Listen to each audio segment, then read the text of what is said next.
নমস্কাৰ বন্ধুসকল, আছামিজ বিবিধা চেনেললৈ আপোনালোক আটাইকে আদৰণি জনাইছোঁ। বন্ধুসকল, আজি মই ক'বলৈ ওলাইছোঁ সপোনত সাপ দেখাৰ কাৰণ আৰু সপোনত সাপ দেখা ভালনে বেয়া এই টপিকটোৰ ওপৰত।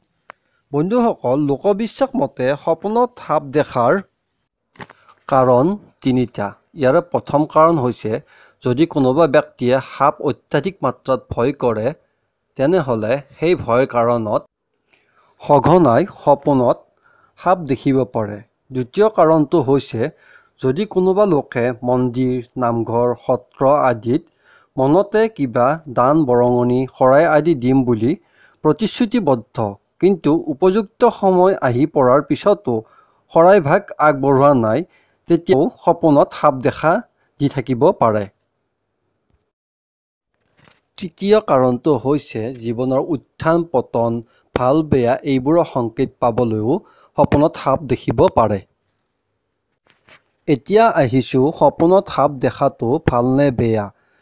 সপোনত সাপ দেখাটো ভালনে বেয়া এইটো নিৰ্ভৰ কৰিব আপুনি সাপ দেখাৰ ধৰণটোৰ ওপৰত, অৰ্থাৎ সাপটোৱে কি কৰি থকা দেখা পাইছে সেইটোৰ ওপৰত নিৰ্ভৰ কৰে।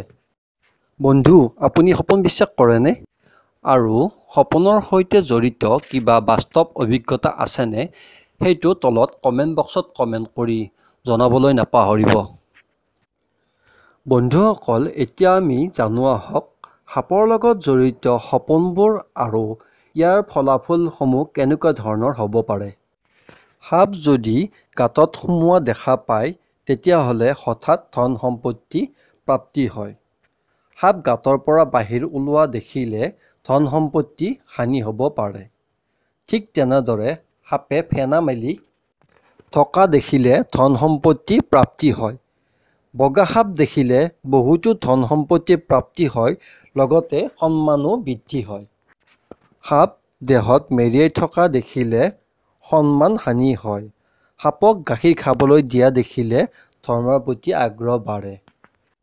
গাঁত খান্দিলে সাপ পোৱা দেখিলে মাটি সম্পত্তি হ'ব। ক'লা সাপে খুটা দেখিলে বেমাৰ আজাৰ দুখ কষ্ট বাঢ়িব। সাপ কোবাই মৰা দেখিলে শত্ৰুৰ ওপৰত বিজয় প্ৰাপ্তি হয়। সাপ গাড়ীৰে চেপি মৰা দেখিলে আহি থকা বিপদৰ সমাপ্তি হয়। বহুত সাপ একেলগে দেখিলে যিকোনো ক্ষেত্ৰতে বেয়া, কিন্তু যদি সাপবোৰ খেদি পঠিয়াই আপোনাৰ বিজয়ৰ চিন। সাপ আপোনাৰ আগেৰে পাৰ হৈ গ'লে কিছুদিনৰ বাবে আপোনাৰ যিকোনো কামৰ যাত্ৰা পৰিহাৰ কৰক। সাপ নেউলৰ কাজিয়া লগা দেখিলে আইন আদালতৰ জামালাত পৰিব পাৰে। মৰা সাপ দেখিলে বিপদত পৰিব পাৰে। শিৱলিংগত সাপ দেখা ভগৱানৰ দয়াৰ পাত্ৰ হয়। সাপে খেদি অহা দেখিলে শত্ৰুৰ সৈতে সংঘাত হ'ব পাৰে। আৰু সাপে খুটি মৰা দেখিলে দীৰ্ঘায়ু হয়। বন্ধুসকল, সপোনৰ শেষৰ ফলাফলটোলৈ যোৱাৰ আগত আপোনালোকলৈ এটাই অনুৰোধ, যদি ভিডিঅ'টো চাই ভাল পালে তেনেহ'লে লাইক, শ্বেয়াৰ আৰু কমেণ্ট কৰিব নাপাহৰিব।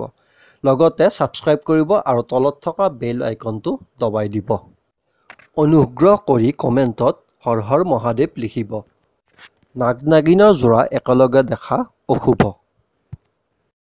সাপৰ যুদ্ধ লাগি থকা দেখিলে আপোনাৰ দেহৰ শক্তি বৃদ্ধি পাব।